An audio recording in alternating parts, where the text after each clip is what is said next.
Time to talk with Yeshonadh. ఇప్పుడు తెలంగాణ తెచ్చేది ఇచ్చేది మేమే అని చెప్పి కాంగ్రెస్ పార్టీ చెప్పింది, అలాగే మాట నిలబెట్టుకుంది. కానీ ఎందుకు ప్రజల మనసు చూరకొనలేకపోయారు మన ఎలక్షన్స్లో? ఒక స్వీప్ లాగా వచ్చింది, ఒక ఉప్పెన్ లాగా వచ్చింది, ఒక సునామీ లాగా వచ్చింది.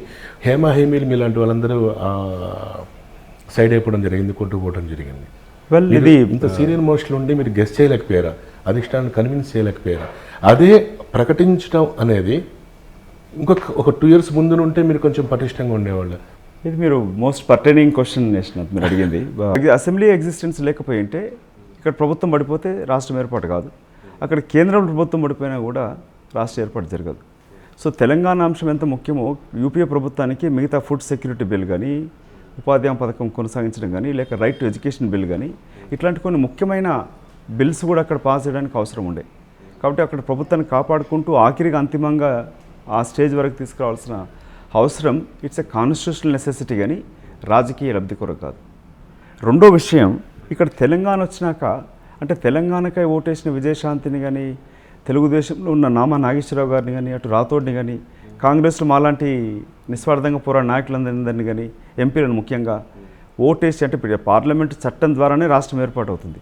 అట్లాంటి పార్లమెంట్ చట్టం ద్వారా ఓటేసి గెలిపించిన మమ్మల్ని ఓడించడం, ఓటు పాల్గొనని ఉద్యమ క్రమంలో వ్యాపారాలు చేసుకుంటున్న కవిత కానీ, తారక రామారావులు కానీ, లేక టీఆర్ఎస్ పార్టీ నాయకులు కానీ, ఫామ్ హౌస్లు కట్టుకున్న వాళ్ళని కానీ, సంవత్సరం క్రితమే ఫామ్ హౌస్లో పడుకుంటూ తెలంగాణ రాదనుకున్న కేసీఆర్ని కానీ ఆ పార్టీని గెలిపించడం, రాష్ట్ర ఏర్పాటు జరిగాక ప్రజలు ఏం ఆలోచించారంటే ఇద్దరు కూడా ఇది ఎమోషనల్ డివిజన్.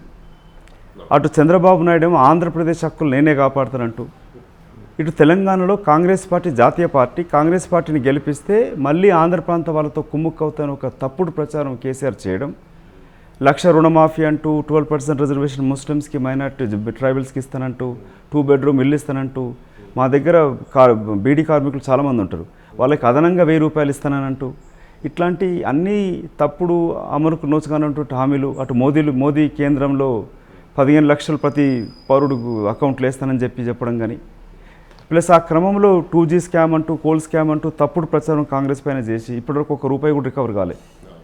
ఇట్లాంటి ఒకటి కంటిన్యూస్గా కన్సిస్టెంట్గా ఒక క్రిమినల్ మైండ్ తోటి ప్రచారం చేస్తూ కాంగ్రెస్ పైన వ్యతిరేకత భావం తీసుకొచ్చిన నేషనల్ లెవెల్లో అయితే, తెలంగాణ రాష్ట్రం ఆంధ్రప్రదేశ్ రాష్ట్రానికి వచ్చేవరకు తెలంగాణ రాష్ట్ర విభజనలో బీజేపీ, టీడీపీ, వైఎస్ఆర్సీపీ పాత్ర ఎంత ఉందో కాంగ్రెస్ పార్టీ అంతే ఉంది.